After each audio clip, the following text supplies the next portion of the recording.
Welcome back, guys. Mel here from Mel's Motors. Today we've got a Jag F-Pace 2016, just over 100,000 miles on it. It's a 2-litre diesel. It's coming with the engine management light on, so we're going to quickly scan it and see what faults we've got. So I've done a quick scan with my top down. This customer's been in a couple of times. The light's been coming on, and the exhaust gas recirculation being sufficient flow detected is the one that's reoccurred several times now. This is a new one, so we'll look at that in a bit, but this is the one I'm concentrating on today.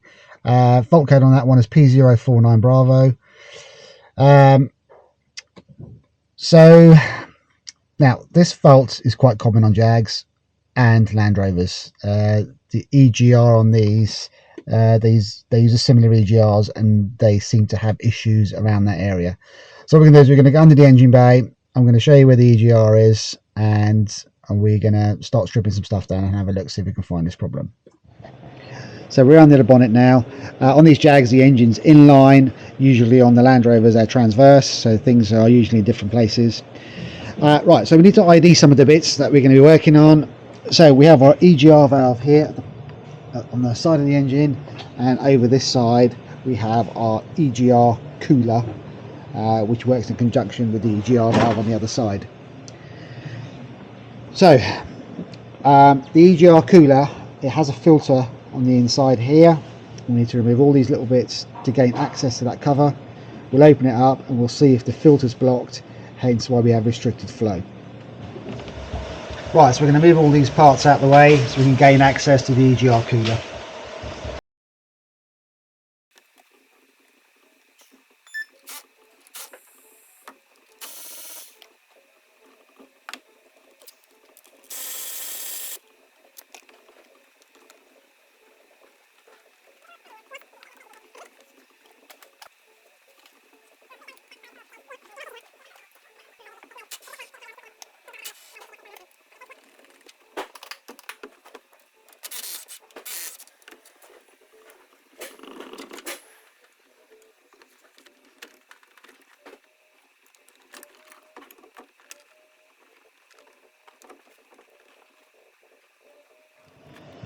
Okay, the pipe's out the way now. We've gained access to the EGR cooler.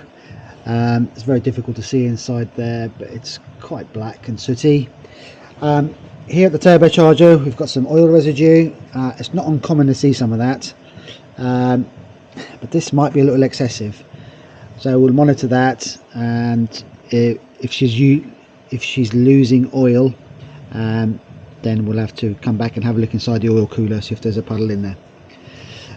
As of right now, we're working on this EGR cooler, so we're going to undo these 6 Torx 30 bolts, and then we'll get this cover off.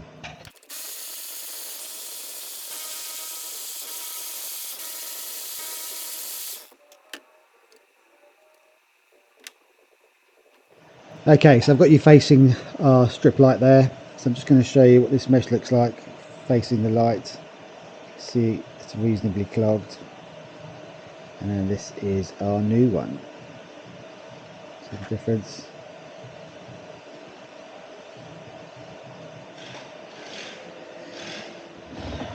Okay, so it's all cleaned out. I've got the new gasket and mesh fitted, so I'm going to refit that back.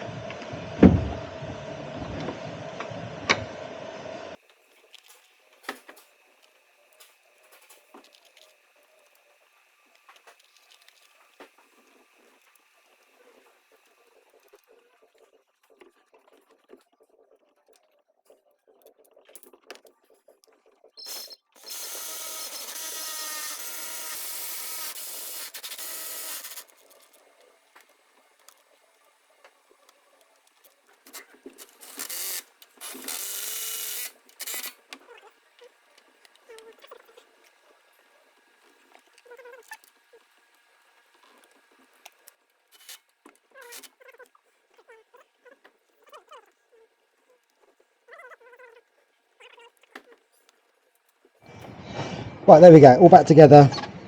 Relatively simple job on these. The Freelanders and some of the Land Rover Evokes, the engine's transverse, and that's on the other side over in the corner, and you've got to get that through the wheel arch. When I get one of those in, I may do another video showing the complexity of that one. But for now, this one's done. get the engine cover back on, we'll clear the fault codes, go for a road test, and we'll have a look at see what this other code is for the fans, and see if it comes back after a road test. If not, it could be a phantom code, which does happen a lot on Land Rovers, but we won't know until we do the road test. Right, I've cleared all the fault codes. Talking of phantom codes, I'm just going to do a quick scan of the whole car, and you will see how many fault codes turn up on these Jaguars and Land Rovers.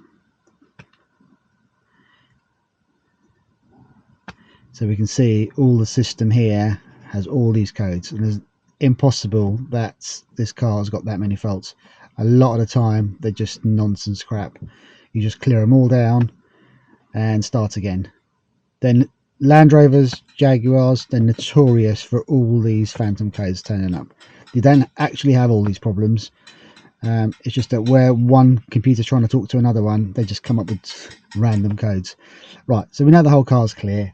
Going to go for a road test. I'm going to have to do a little bit of a lengthy one to make sure that this EGR fault doesn't come back.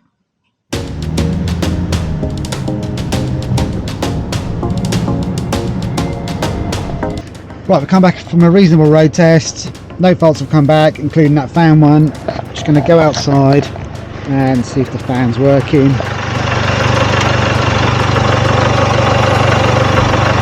Well, I can see it and feel it blowing, so I know the fan works. So you can only assume that was a phantom code.